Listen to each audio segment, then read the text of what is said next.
전 21장입니다. 제 성경으로는 신약 225페이지, 6페이지에 있습니다.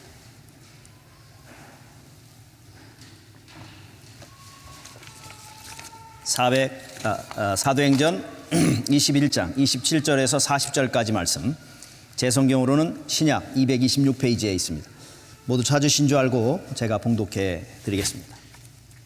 그 이래가 거의 참에 아시아로부터 온 유대인들이 성전에서 바울을 보고 모든 무리를 충동하여 그를 붙들고 외치되, 이스라엘 사람들아 도우라. 이 사람은 각처에서 우리 백성과 율법과 이곳을 비방하여 모든 사람을 가르치는 그 자인데, 또 헬라인을 데리고 성전에 들어가서 이 거룩한 곳을 더럽혔다 하니, 이는 그들이 전에 에베소 사람 드로비모가 바울과 함께 시내에 있음을 보고 바울이 그를 성전에 데리고 들어간 줄로 생각함이로라. 온 성이 소동하여 백성이 달려와 모여 바울을 잡아 성전 밖으로 끌고 나가니 문들이 곧 닫히더라.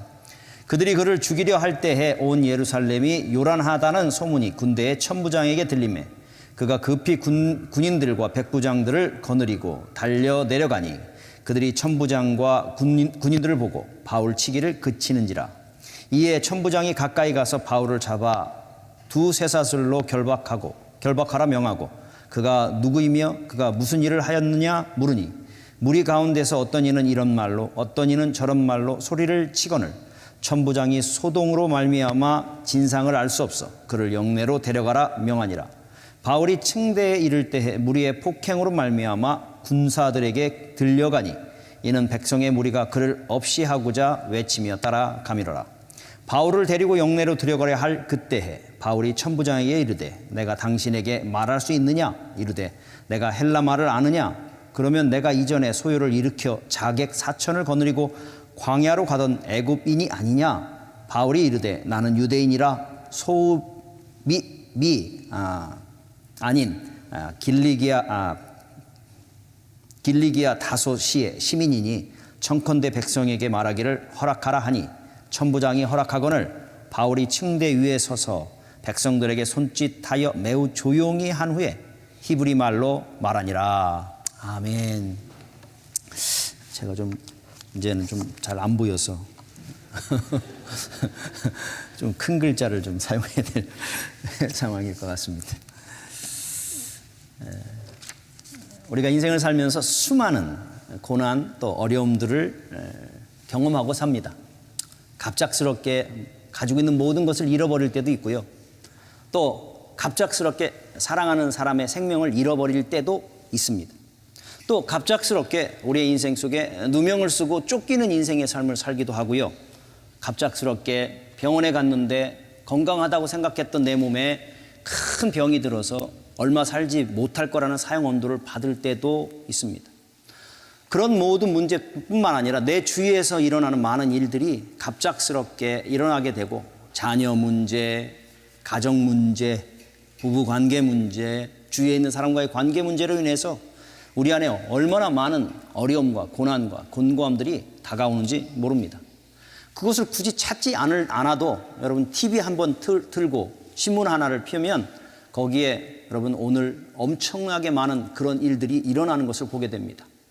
갑작스럽게 운전하고 가는데 누군가 와서 받아서 사망을 이루게 하거나, 미국 안에서 총기 사고로 우리의 자녀들을 잃어버리고 우리의 사랑하는 사람들을 잃어버리는 그런 일들은 여러분 오늘 그냥 눈만 뜨면 일어나는 그런 사건들이더라는 겁니다. 심지어는 그런 문제들이 오늘 이 자리에 앉아있는 우리들에게도 경험되어졌던 분들이 계실 겁니다. 아니, 오늘 이 자리에 왔음에도 불구하고 겉으로는 멀쩡하고 괜찮은 것 같지만 속으로는 그런 문제들로 인해서 여러분 우리가 어떻게 해야 될지 모르는 그런 곤고함과 고통들을 가지고 이 자리에 앉아있는 분들도 아마 계실 거라고 생각이 듭니다. 그런 많은 문제들, 도저히 어떻게 해결할 수 없을 것 같은 고난과 어려움들이 우리에게 올 때 우리는 여러분 어떡하죠? 해결해 보려고 몸부림칩니다. 또 인내해 봅니다. 그런데도 불구하고 문제는 뭐냐면, 그런 문제 앞에서 내가 할 수 있는 것이 아무것도 없을 때가 종종 나타나더라는 거예요. 이렇게 해도 안 되고 저렇게 해도 안 되고 어떻게 해야 될지 모르는 그런 문제들 앞에 때로는 우리가 서게 되고, 그런 것들 때문에 망연자실, 어떻게 해야 되나 라고 생각하는 그런 두려움 속에 여러분 서 있는 분들 우리 종종 경험되어집니다. 그러면 우리는 그런 문제들 앞에서 우리는 뭐라고 질문하죠? 나에게 왜 이런 일이 일어나는가? 내가 뭐 얼마나 잘못했길래 이런 일이 나에게 일어나는가? 어떻게 이렇게까지 고통스러운 문제들이 내 삶에 다가오는가?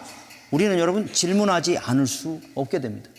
심지어는 오케이 내가 잘못했다. 그런데도 불구하고 이 정도까지 고통을 당해야 되는가? 라고 생각하는 그런 질문들을 우리는 할 수밖에 없습니다. 더더군다나 믿음을 가지고 있다고 믿음의 자리에 선 우리들은 어때요? 하나님 정말 살아계신가? 하나님이 정말 살아계시고 또 나를 사랑한다면 이런 일이 있을 수 있을까? 아니, 하나님 앞에 실수하고 하나님 앞에 문제가 있고 하나님 앞에 죄악을 범했다고 하더라도 하나님께서 이렇게까지 나를 대우하실 수 있는 것인가? 라고 하는 회의를 가질 수밖에 없습니다. 그래서 정말 하나님 믿어야 되는 건가?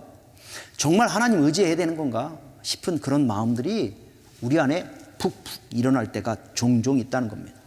그런데 그런 고난을 당하는 것도 여러분 아프고 힘겹지만 우리에게 더 힘겹게 하는 게 뭐냐면요, 그래 내가 잘못해서 그 잘못에 대한 대가를 지불하는 것으로 이것을 내가 경험한다고 합시다. 인정합시다. 그런데 더 중요한 건 내 옆에 있는 사람들을 봅시다. 나보다 더 악해요. 나보다 더 온전하지 못해요. 나보다 더 신앙생활 안 해요. 그런데도 불구하고 나는 내가 잘못한 거에 대한 대가를 지불하는데 이 사람을 보니까 어때요? 이 사람은 멀쩡한 거예요.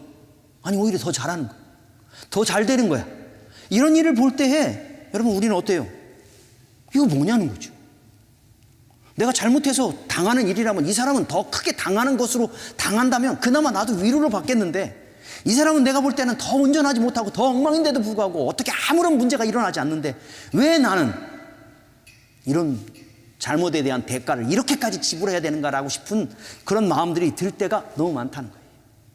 그래서 하나님은 나만 바라보는 것 같고 내 죄악에 대해서 조금이라도 이러면 꼴을 못 보고, 아니 오히려 숨겨진 것을 다 드러내서라도 나를 징계하시고 싶어 하시는 것 같은 그런 마음들이 들 때 내가 정말 하나님 믿어야 되는 건가? 이렇게까지 하면서 하나님을 믿고 살아야 되는가? 라는 마음들이 들 때가 얼마나 많은지 모른다는 거예요. 거기까지도 괜찮아요. 근데 더 중요한 건 내가 내 자신을 아무리 찾아봐도, 내 자신을 아무리 돌아봐도 이렇게까지 하나님 앞에 두드려 맞고 이렇게까지 혼날 만한 죄악들이 없을 때가 있어요. 아니, 오히려 하나님 앞에 더 열심으로 살아가려고 하고 더 성실하게 하려고 하고 더 정직하게 살아가려고 하는 그 몸부림의 삶을 내가 살아가는데도 불구하고 어떻게 나에게 하나님께서 이럴 수 있냐는 거예요. 어떻게 나에게 이런 일이 있을 수 있냐는 거예요. 라고 생각하는 일들이 우리 안에 있어요. 믿음 생활 한번 열심히 해보자. 새벽에도 나와서 주님 앞에 엎드려 기도하고, 또 비즈니스도 하나님의 뜻대로 한번 해보자. 또 정직하게 하려고 몸부림치고 나름대로 하나님 앞에서 자기 자신이 최선을 다해서 살아가려고 몸부림치는데도 불구하고 우리의 삶 속에 전혀 기대하지 않은 그런 많은 문제들이, 고난이, 어려움이 닥쳐올 때가 있다니까요. 그랬을 때 여러분 우리는 어떻게 해요? 정말 우리가 하나님 신뢰하며 살아가야 되는 건가? 정말 하나님은 살아계신 건가? 내가 이러면서까지도 하나님을 믿어야 되는가? 라고 하면서 여러분 종종 우리는 교회의 문을 박차고 나가버리겠다고 결단하는 때가 있더라는 거예요. 그런 일들이 우리 안에 있을 때, 여러분 그런 고난이 우리에게 있고 그런 어려움이 우리에게 닥쳐올 때 우리는 어떻게 해야 될 것인가? 어떻게 이해하고 어떻게 반응해야 될 것인가를 오늘 우리가 읽었던 이 본문의 말씀을 통해서 한번 생각해 봤으면 좋겠어요. 제가 아는 한 선교사님이 계십니다. 여러분도 좀 아시는 분이에요. 근데 익명을 위해서 누구라고 발표는 하진 않지만 제가 그 선교사님을 한 20년 이상 섬겨왔고 관계를 가져왔어요. 근데 제가 볼 때 목사인 제로서 제가 바라보는 그 선교사님은 정말 순수해요. 정말 하나님 앞에서 열심히 해요. 몰라요. 제가 같이 안 살아봤으니까 모를 수 있지만 제가 볼 때는 심지어는 자기의 모든 것을 다 내려놓고 다 팔고 다 해서 자기 하나님께서 보내셨다고 하는 선교지에서 헌신을 다해서 하려고 몸부림쳤던 사람이에요. 그런데 이분이 하나님의 또 다른 부르심이 있다고 생각이 들었고 그 일에 순종하기 위해서 그것들을 다 내려놓고 또 다른 곳에 가서 선교의 사역을 감당하려고 하는 그런 상황에 있었어요. 아니, 감당했어요. 그곳에 가서도 열심히 뭔가를 하려고 몸부림치고 하나님 앞에서 순수하게 정직하게 그 선교의 사명을 감당하려고 몸부림쳐왔는데 그 교회, 그 선교사님을 파송했던 교회와 관계가 서로가 관계가 안 돼서 서로가 뭔가 기대하는 것들이 달라서 결국 그 교회가 그 선교사님을 이제 선교사, 우리 교회 파송 선교사가 아니라는 것으로 끝내야 되는 상황이 됐어요. 그러니까 그 선교사님은 졸지에 자기가 선교 잘하던 곳 다 내려놓고 그것도 다 다른 사람들 주고 새로운 선교지로 갔는데 거기서 끝나버렸기 때문에 이제 아무것도 없는 거예요. 심지어는 집까지도 없고 아무것도 없어요. 어쩔 수 없이 다시 미국으로 들어와야 되는 상황이 됐는데, 이분이요, 우리 주님이 말씀하신 것처럼 인자가 머리 둘 곳이 없다라고 하는 것처럼 어디 갈 곳이 없는 거야. 정말 집도 없는 거예요. 겨우 얻어서 이렇게 들어간 곳이 한 사람이 벌써 사는데 이분이 저녁 때 일하는 사람이야. 그러니까 자기네들이 저녁 때 거기서 잠을 잘 수 있고 낮에는 그 사람이 와서 잠을 자야 되는데, 이분이 그러기 때문에 너무 불편해가지고 다른 데로 가 있다가 저녁 때 다시 와야 되는 이 기가 막힌 상황에 놓여져 있어요. 그런데 그런 이야기를 제가 어느 목사님하고 같이 이야기하는데, 그 목사님이 그 이야기를 듣더니만 하는 이야기가 뭐냐면, 목사님, 하나님을 위해서 그렇게 헌신한다고 하는데도 불구하고 왜 하나님은 그렇게 어려움을 주신대요? 아니, 하나님을 위해서 열심히 안 살겠다고 하는 사람이라면 오케이, 뭐 그럴 수 있다고 하지만, 아니, 하나님을 위해서 열심히 한번 살아보겠다고 자기의 집도 내려놓고 다 내려놓고 그렇게 헌신하는데 왜 그런 사람에게 하나님께서 이렇게 어려움을 줘서 하나님의 일을 못하게 하고 있냐는 거예요. 여러분, 정말 하나님이 사랑하는 겁니까? 아니, 하나님이 살아 계신 겁니까? 하나님이 정말로 여러분 그분을 미워하지 않고는 어떻게 그럴 수 있냐는 거예요. 지금 까마득한 거예요. 까마득한 거.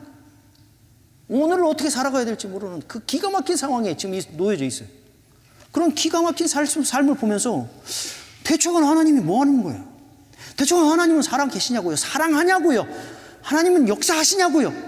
이런 질문들을 하지 않을 수가 없는 이 기가 막힌 상황들이 여러분 우리 주위에서 일어나고 있다는 거예요. 아니, 나에게도 일어나고 있더라는 거예요 지금. 그런데 여러분, 그런 것도 공고하고 비참하고 기가 막힌데도요, 그것과는 비교할 수 없는 아주 기가 막힌 상황에 있는 사람 하나가 있어요. 오늘 우리가 읽었던 말씀 속에 나오는 바울이라는 사람이에요. 바울이 하나님의 복음과 사역을 위해서 그의 삶을 드렸고 곤고하고 어렵고 힘겨움에도 불구하고 복음을 위해서 그의 인생을 살아왔습니다. 그런데 오늘 그가 예루살렘에, 우리 지난주에 살펴본 것처럼 예루살렘에 들어왔어요. 그런데 그 예루살렘이 그를 반기는 것이 아니었고 오히려 그에 대한 오해가 있었습니다. 어떤 오해예요? 하나님의 말씀을 따르지 말라, 율법을 지키지 말라고 하는 것처럼 이야기되는 그런 오해들이 그에게 가득 있었기 때문에 그는 굉장히 긴장할 수밖에 없었고, 그 예루살렘 교회는 그를 그렇게 오해하는 것들을 풀어주기 위해서 어떻게 했어요? 결례를 행해라, 네가 율법을 잘 지키고 있는 사람이라는 걸 유대인들에게 보여주라라는 것으로 인해서 4명이나 되는 사람들과 함께 머리도 깎고 결례를 행하는 그런 행위를 하고 있었습니다. 그런데 그를 향해 도끼를 품고 그를 미워하던 유대인들이 이 아시아에서 그를 쫓아왔어요. 그런데 해필이면 그가 어떤 상황이 있었냐면, 에베소에서 있는 드로비모라고 하는 이방인과 함께 그가 같이 있었다라는 그 하나만으로 인해서 그들이 오해를 했든 아니면 그것을 엮었다고 얘기하잖아요. 만들었든 간에 어쨌든 간에 그의 모습을 보면서 이 유대인들에게 이렇게 얘기합니다. 우리를 도우라, 저 사람이 이방인을 하나님의 성전에 드렸다라고 하는 이것을 만들어버렸고, 유대인들이 그렇잖아도 바울에 대해서 불편하고 미워하고 도끼를 품고 있었는데 마치 물 만난 고기처럼 펄쩍펄쩍 뛰면서 바울을 잡아 성내로, 성 바깥으로 끌고 나아가 그를 때리는데 어떻게 때려요? 죽이려고 아예 때렸어요. 이런 기가 막힌 상황이 바울의 삶 속에 졸지에 있게 됩니다. 너무 두드려 맞아서 천부장이 오지 않았으면 죽을 수 있는 그 상황까지 갔었고, 천부장, 로마 군사인 천부장이 와서 말림으로 인해서 결국은 죽음을 면할 만큼 힘겨운 상황 속에 있었습니다. 그런데 그가 어느 정도까지 두드려 맞냐면 층계가 있는데 층계를 올라올 수 없는 거예요. 너무 맞아가지고. 그래서 로마 병사가 그를 들고 올라와야 될 정도의 그 기가 막힌 상황까지 놓여지게 되어졌다는 겁니다. 그런 사건들을 우리가 읽으면서 우리의 속에 드는 질문은 뭐냐? 이런 거죠. 바울이 이렇게까지 두드려 맞을 잘못한 게 뭐가 있는가? 라는 거예요. 뭘 그렇게 잘못했길래 바울이 이렇게 두드려 맞아야 되는 것인가? 아니, 잘못했다고 해도 이건 조금 너무하지 않는가라는 생각을 가질 수밖에 없다는 거예요. 오히려 잘못한 것보다는 오히려 바울은 칭찬받아야 되고 영광받아야 되는 거 아닙니까? 하나님의 복음을 위해서 그렇게 헌신하고 수고했고, 그렇다면 예루살렘에 왔을 때 그의 수고와 노고에 대해서 박수를 쳐주고 높여줘야 되는 그런 상황인데도 불구하고 그런 건 떠나서라도 어떻게 이렇게까지 취급을 받도록 내버려 두고, 아니 심지어는 하나님이 살아계시고 하나님께서 바울을 사용하셔서 그 놀라운 복음의 역사를 일으키신 분이라면 어떻게 바울로 하여금 이렇게 기가 막힌 두드려 맞는 그 자리까지 내어주도록 방치하고 계시냐는 거예요. 정말 그런 하나님 믿어야 되는 겁니까?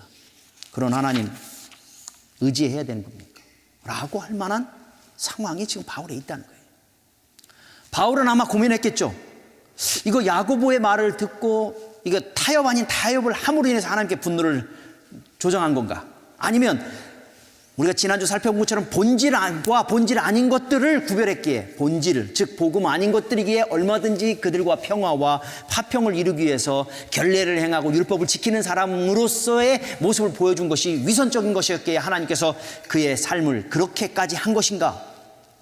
어쨌든 간에 어떻게 이런 기가 막힌 상황들이 놓여지고 있냐는 거예요. 심지어는 하나님께서 뭐라고 그래요? 그가 예루살렘에 오기 전에 결박과 환란이 너를 기다린다라고 이야기했어요. 대체 무엇을 잘못했길래 결박과 환란이 그를 기다려야 되는 상황까지 가고 있냐는 거예요. 바울의 입장에서 한번 봅시다. 너무 아파요. 너무. 어떻게 육체가 너무 아파요. 그렇게까지 두드려 맞으면서 징계도 올라올 만큼 그 곤고한 육체적인 고통을 경험했을 때 바울의 그 마음이 얼마나 아팠을까 한번 생각해 보세요. 정신적으로 여러분 얼마나 아플까요? 내가 뭘 그 사람들한테 잘못했길래 그들이 그렇게 악의를 가지고 자기를 두드려 팰까라고 생각할 때, 아니 오히려 그들에게 복음을 전하고자 몸부림쳤던 것에 대해서 오히려 그들이 인정해 줘야 되는데 그들은 그게 아니라 오히려 그를 향해서 그를 죽이려고, 아예 죽이려고 그를 여러분 두드려 패고 돌을 던졌던 그 모습을 보면 여러분 육체적으로나 정신적으로 바울이 여러분 분노하지 않을 수 없지 않았겠냐는 거예요. 우리가 옛날에 말씀드린 것처럼 내 안에 있는 헐크가 나타날 만한 상황 아니냐는 거예요. 못해, 안 해, 아니면 몰라 라고 폭발해야 될 상황 아니냐는 거예요. 그런데 여러분 바울이 어떻게 하고 있냐는 거예요. 여러분이 만약에 바울의 그런 상황이 되어졌다면 여러분은 어떻게 행동할까요? 상식적으로 할 수 있는 일, 저는 두 가지가 있다고 생각해요. 우리가 바울의 입장에 있었다면, 그래서 그런 억울한 일을 당하고 그런 분통한 일을 경험하고 그런 너무너무 아픈 일들을 경험하는 그런 자리에 있었다면 우리는 두 가지 할 수 있어요. 첫 번째 뭐냐? 원망. 누구를 향한 원망? 하나님 이룰 수 있습니까? 하나님 뭡니까? 여러분 우리가 할 수 있는 게 여러분 그거예요. 대충 하나님 나 사랑하는 겁니까? 하나님 살아 계십니까? 내가 왜 이런 일을 당해야 됩니까? 라고 하는 여러분 원망. 이게 여러분 상식적으로 할 수 있는 일인 것 같아요. 두 번째 여러분 상식으로 할 수 있는 일이 뭔지 알아요? 너 죽고 나 죽자. 이게 우리가 상식으로 할 수 있는 거예요. 너 죽고 나 죽. 네가 두드러 패서 그래 그럼 너 한번 죽어봐라. 여러분 바울은 여러분 어떤 힘이 있었어요? 이런 거예요. 제가 가만히 보니까 바울은 로마 시민이야. 로마 시민. 여러분 우리가 미국 시민권을 가지고 있으면 가지고 있는 그 파워가 뭔지 알잖아요. 나 건들면 누굴 건드려? 미국을 건드는 것처럼.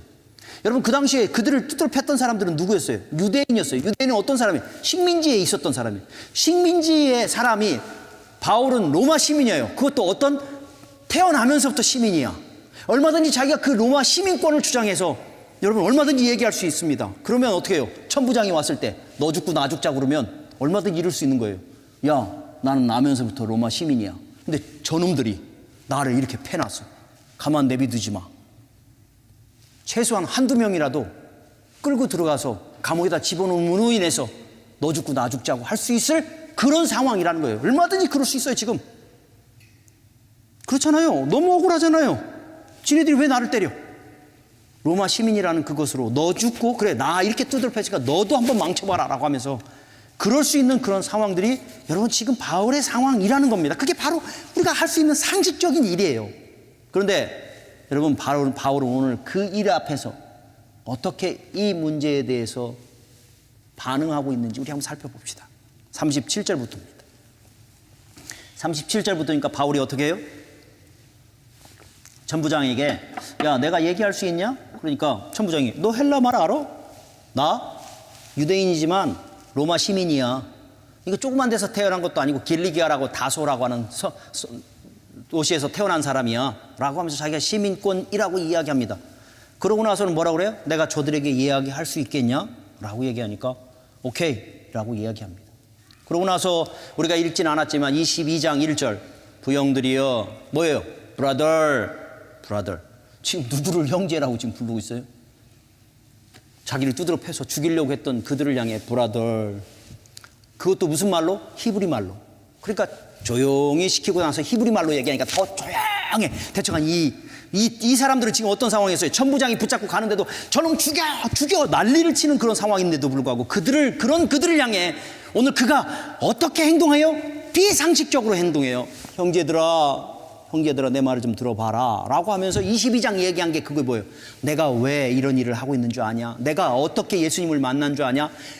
그 예수님이 누군 줄 아느냐? 를 이야기하는 자리에 있게 해요. 그 말은 무슨 말이에요? 그들을 사랑하니까 그들을 구원하고 싶은 거예요. 자기를 때려 죽이려고 했던 그들을 향해 여전히 사랑으로 브라더 내가 너희들 사랑해. 예수 그리스도가 너희를 위해서 죽으셨어 라고 하는 것을 전하고자 하는 그 비상식적인 자리에 그가 있더라는 거예요. 어떻게 이렇게 가능해요? 어떻게? 우리 같으면 이 정도 아니어도 우리 것을 손해보고 우리가 큰 마음 쓰고 헌신했던 거에 대해서 반응 안 해주면 분노가 일어나서 원망을 하든지 아니면 너 죽고 나 죽자고 해야 될 것이 상식적인데 어떻게 그런 것들이 아닌 브라더라고 하면서 사랑을 고백하고 그 복음을 전하고자 그 기가 막힌 상황 속에서도 그들에게 복음을 전하고자 하는 그 자리에 설 수 있었느냐는 거예요. 여러분, 오늘 우리의 삶에도 그런 일이 있습니다. 원망할 만큼 힘겹고 고난들이 있습니다. 그럼에도 불구하고 우리가 그것을 뛰어넘어 어떻게 비상식적으로 사랑을 선포하고 사랑을 나누는 그런 자리에 설 수 있느냐는 거예요. 오늘 이 해답을 찾아봤으면 좋겠어요. 그가 어떻게 가능할까? 저는 두 가지 여러분과 함께 나누려고 그래요. 첫 번째는 바울이 뭘 깨달았냐면요, 성도이기에, 즉 하나님을 믿는 사람이기에 성도이기 때문에 당하는 고난이 있음을 알았다는 거예요. 성도라는 것 때문에 당하는 고난이 그에게 있다는 거예요. 다른 거 없어요. 자기가 잘못했냐 잘했냐 상관없어요. 자기가 예수 그리스도를 믿는다고 하는 그것 때문에 당하는 고난이 있음을 그는 인정했다는 거예요. 누구 때문에 당해요? 우리가 고난 당하면 누구 때문에 당해요? 예수 그리스도 때문에. 무엇 때문에 당해요? 복음 때문에. 바울은 자기가 고난 당할 때 내가 왜 당해야 돼가 아니라 성도이기 때문에 당해야 되는 고난이 올 수 있다는 것을 인정한다는 거예요. 복음 때문에, 예수 그리스도를 믿는다는 것 때문에 당한다는 거예요. 그건 누가 벌써 얘기했어요? 예수님이 얘기했잖아요. 예수님이 너희들이 세상에 속하지 않았기 때문에 세상이 너희를 미워한다. 나를 미워한 것처럼 너희도 미워할 수밖에 없다라고 하면서 우리가 예수 그리스도에게 속해 있으면 세상은 우리를 미워할 수밖에 없다라는 것을 성경은 지금 이야기하고 있단 말이에요. 그래서 요한복음 15장 18절 제가 읽을게요. 세상이 너희를 미워하면 너희보다 먼저 나를 미워한 줄 알아라. 너희가 세상에 속하였으면 세상이 자기의 것을 사랑할 터이나 너희가 세상에 속하지 아니하였고 도리어 세상에서 나의 택함을 입은 자들이니까 고로 세상이 너희를 미워한다. 이게 여러분 바울에게 이해가 되는 거예요. 세상은 나를 미워하게 됐고 내가 예수 그리스도를 믿는 사람으로서 더 살아가려고 하면 할수록 세상은 나를 더 미워할 수밖에 없는 것이 맞는 거구나 라는 거예요.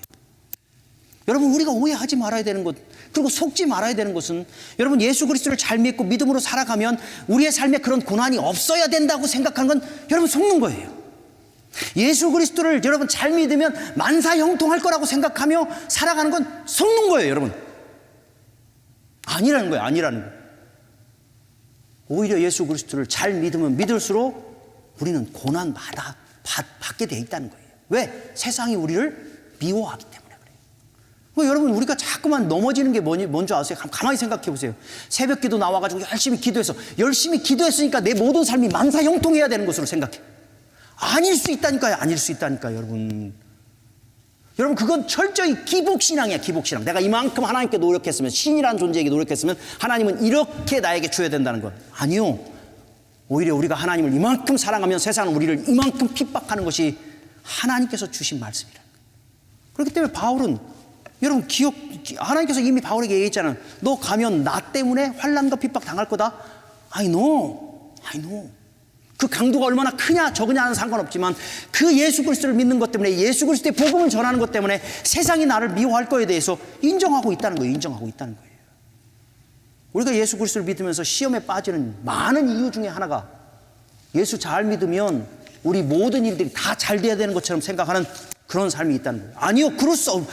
우리가 예수 그리스도를 잘 믿어도 우리에게 고난이 올 수 있어요. 대표적인 사람이 누구예요? 여러분이 고난이라고 하면 탁 떠오르는 사람, 욥을 향해서, 여러분 욥을 향해서 하나님이 사단한테 너 세상 두루 다니다 보니까 너 욥이라는 사람 저 아냐? 그러니까 예, 압니다. 그러면서 욥에 대해서 뭐라고 그래요? 야, 그는 뭐라고 그래요? 그와 같이 온전하고 정직하여 하나님을 경외하며 악에서 떠난 자가 세상에 없느니라. 그런 사람 없지? 라고 하면서 완벽했어요. 하나님 앞에서 완벽하려고 몸부림쳤어요. 그런데도 불구하고 그가 당한 고난이 뭐예요? 우리가 당할 수 있는 모든 것들을 종합해서 당한 사람이에요. 우리의 가진 모든 재산을 없애버리고, 자기의 자녀들이 다 잃어버리고, 심지어는 머리끝부터 발끝까지 악창이 나서 박박 긁어야 되는 그 기가 막힌 상황들을 경험했어요. 그럴 수 있다니까요. 이게 여러분 우리의 삶이에요. 두 번째, 여러분이 고난하면 딱 떠오르는 분이 누구예요? 예수 그리스도. 그분이 이 땅에 와서 고난받고 채찍받고 십자가에 달려 죽어야 될 이유가 뭡니까? 그런데도 불구하고 세상이 미워하고 그를 죽이라고 소리치고, 그래서 십자가에 달려 죽게 하는 이 고난의 고통까지도 가게 하더라는 거예요. 얼마든지 있을 수 있어요. 물론 여러분, 제가 가만히 생각해 보니까 그러면 내가 지금 당하는 고난이 다 복음 때문에 당하는 고난이다라고 착각할 수 있지만, 여러분 대부분의 우리의 고난은 뭐 때문에 오는 줄 아세요? 제가 가만히 생각해 보니까 10의 9는 다 우리의 욕심 때문에 와요. 우리의 어리석음이 만든 고난이에요. 그러고 나서 우리는 뭐라고 그래요? 하나님 대처가 뭡니까? 그러면서 하나님께 모든 핑계를 대요. 아니에요. 우리가 욕심스러워서 조금 더 모으려고 하고 조금 더 가지려고 하고, 우리가 가지 말아야 될 길인데도 가니까 나타나는 고난들이 우리에게 있거든요. 그런 고난들 속에 우리가 있으면 여러분 그거에 대해서 하나님이 나를 사랑하시는구나 이러면 착각하는 거고요. 오히려 그런 고난 속에서 그런 상황 속에서 우리가 그런 고난을 당하면 우리는 뭘 해야 돼요? 회개해야죠. 하나님 용서해 주세요. 내가 욕심스럽게 살다가 보니까 이렇게 고난 당했어요. 하나님 용서해 주세요. 그러면서 하나님 앞에 새롭게 서야 돼요.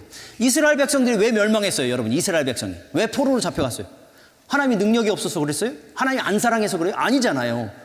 하나님 앞에서 그들이 욕심을 부리고, 하나님 앞에서 그들이 하나님 앞에 서지 말아야 될 자리에 서고, 하나님 아닌 것들을 하나님으로 사랑하고, 또 세상에 의지하고, 그러니까 결국은 세상이 그들에게 와서 그들을 잡아먹는 그런 기가 막힌 상황들이 만들어졌어요. 그랬을 때 그런 일들이 일어나면 어떻게 해야 돼요? 그들은 하나님 앞에서 우리에게 닥쳐온 고난의 원인이 무엇인지 알고 깨달았다면 하나님 앞에서 다시 한번 서겠다고 하는 회개의 결단이 일어나야 됩니다. 여러분, 그런 고난을 이야기하는 게 아니에요. 물론 그런 고난까지도 하나님 사용하셔서 은혜 베푸시기를 원하시지만, 바울의 오늘 상황, 또 여러분이 지금 억울하다고 생각하는 그런 일들, 얼마든지 올 수 있다는 걸 바울은 인정했다는 거예요. 베드로는요 이렇게 얘기합니다. 애매히 고난을 받아도 하나님을 생각함으로 슬픔을 참으면 이는 아름다우나 죄가 있어 매를 맞고 참으면 무슨 칭찬이 있으리요. 이게 우리잖아요, 그죠? 그러나 오직 선을 행함으로 고난을 받고 참으면 이는 하나님 앞에서 아름다우니라. 선을 행하면서도 고난이 있을 수 있대요. 그러나 그것을 참으면 아름다우니라. 이게 지금 바울의 상황이라는 거예요. 이게 바로 우리 선교사님이 지금 당하는 그 고난이라는 거예요. 얼마든지 그럴 수 있어요. 그러나 그것을 참으면 누구 앞에서 아름다워요? 하나님 앞에서 아름다운 거예요.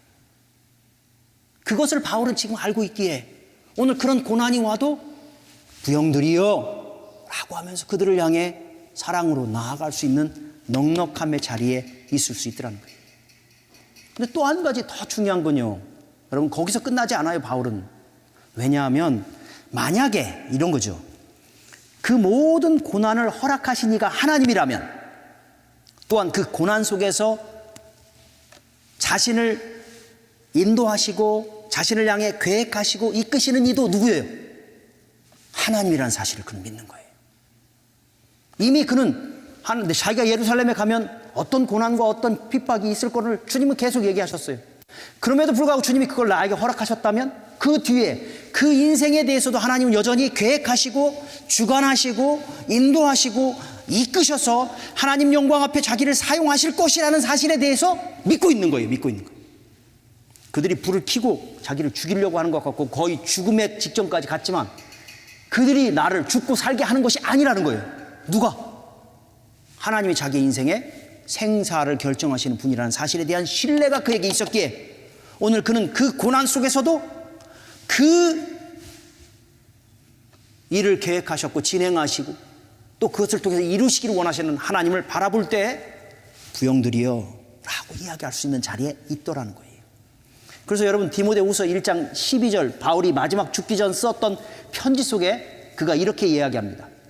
이를 인하여 즉 복음을 인하여 내가 또 이 고난을 받되 부끄러워하지 아니함은 나의 의뢰한 자를 내가 알고 또한 나의 의탁한 것을 그날까지 저와 능히 지키실 줄을 확신합니다. 바울은 그 고난 속에서도 확신하는 게 있었는데 나의 의뢰하는 자를 내가 누군지 안다는 거예요. 그리고 내가 의탁한 것을 그분이 끝까지 지켜주실 거에 대해서 확신했단 말이에요. 지금은 비록 고난이 있고 지금 거의 죽을 것 같지만 내가 의뢰하는 그분 내가 알고 있고 내가 의탁한 것을 그분이 끝까지 지켜주실 것을 확신했단 말이에요. 그래서 바울이 어디까지 가야 된다고 그랬어요? 로마에도 가야 한다. 지금 예루살렘에서 꼴깍 죽으면 로마 못 가잖아요.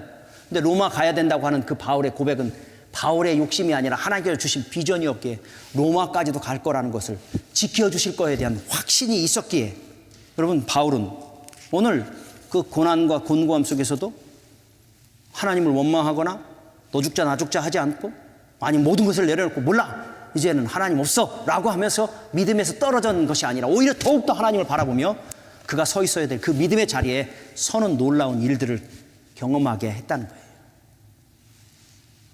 왜요? 그 일을 통해서 여러분 우리가 알잖아요. 이 뒤에 무슨 일이 일어나는지. 바울이 로마를 가는데 무엇으로 가요? 직행에 직행. 자기가 뺑뺑뺑뺑 안 돌고 비록 죄수의 쇠사슬에 묶이지만 여러분 배 타고 로마로 쫙 가는 하나님의 놀라운 계획들을 하나님 보게 하시고 또 그곳에 가서도 복음을 마음껏 전하는 사도행전 28장 마음껏 복음을 전할 수 있는 그 놀라운 일들을 오늘 이 사건을 통해 이 고난을 통해 하나님 이루시더라는 거예요.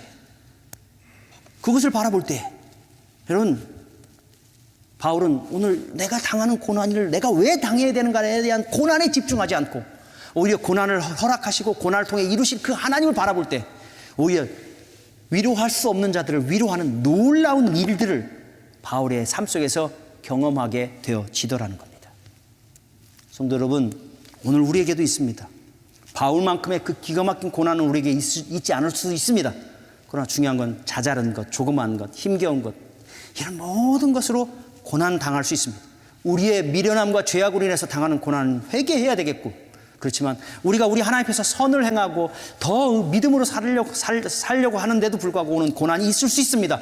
그럼에도 불구하고 그 부분 때문에 우리 시험에 들거나 그 부분 때문에 우리 뒤로 넘어가거나 그 부분 때문에 우리의 믿음을 내려놓으려고 하는 자리에 서지 마시기 바랍니다. 오히려 고난 뒤에서 역사하실 우리 하나님 고난을 허락하신 이가 끝까지 나를 지키실 것을 믿는 믿음 가지고 그 고난을 통해 주실 유익이 무엇인지를 찾고 우리가 믿음 앞에 더욱더 견고하게 서서 바울이 감히 했던 부형들이여 라고 하면서 하나님의 믿음의 아름다운 고백을 외칠 수 있는 선포할 수 있는 그런 믿음의 자리에 설 수 있기를 여러분 함께 힘써 나아가는 저와 여러분 되기를 주님의 이름으로 축복합니다. 여러분 성도가 갖는 고난은 앞으로 더 심해집니다. 우리 어머니 세대 이거 행복한 거예요. 사실 믿음의 부흥이 있었고 그 믿음의 부흥을 여러분 수혜받은 분들이 우리 어머니 세대입니다. 그 믿음 끝까지 지켜나가시는 건 너무 중요합니다. 그러나 우리 세대는 여러분 어때요?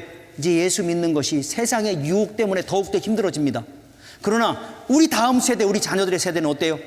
더 심각합니다. 믿음을 지키는 것이 여러분 목숨을 걸어야 될 만큼의 힘겨움이 우리에게 여러분 요구되어질 수 있을 겁니다.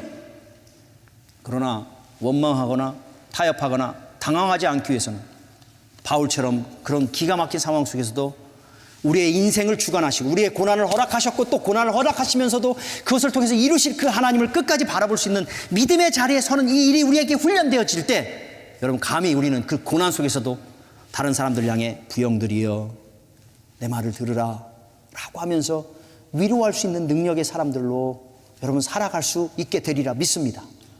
우리 사랑하는 성도님들, 어려움이 있어요. 곤고함이 있어요. 그러나 바울처럼 우리 그 하나님을 신뢰하는 믿음의 손을 올릴 수 있는 그런 멋진 인생, 우리 한번 사는 인생인데 이제 남은 삶이 얼마 안 되는데 좀 마지막이라도 좀 한번 좀 멋있게 좀 한번 좀 주님을 향해서 고난을 뛰어넘는 그 멋진 그 모습 좀 한번 좀 살아가겠다고 결단하고, 주님, 이 고난이 있고 어려움이 있지만 주님 바라보겠습니다. 주님 바라보고 한번 멋있게 한번 가보겠습니다. 상황 때문에 원망하고 불평하는 게 아니라 주님 바라보고 나도 바울처럼 그런 멋있는 고백 하나님 앞에 좀 한번 해보고 좀 죽는 그런 인생 살게 해달라고 우리 한번 좀 결단해 봅시다. 그 결단이 내일 가도 끝나도 오늘 결단하는 게 중요한 거예요. 내일 또 결단하면 되잖아, 그죠? 그래서 오늘 또 다른 21세기의 바울과 같은 아름다운 믿음의 사람들이 오늘 우리 사랑하는 새벽교회 이 예배 가운데 있는 성도들의 삶 속에 일어나기를 주님의 이름으로 축복합니다. 우리 모두 일어나셔서